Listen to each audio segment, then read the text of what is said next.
Болды.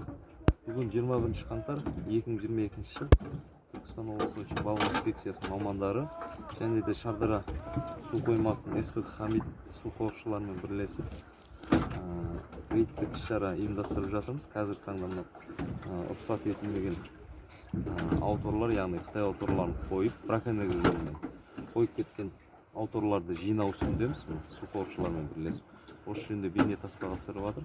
Сағат 6-лар шамасы 18:00.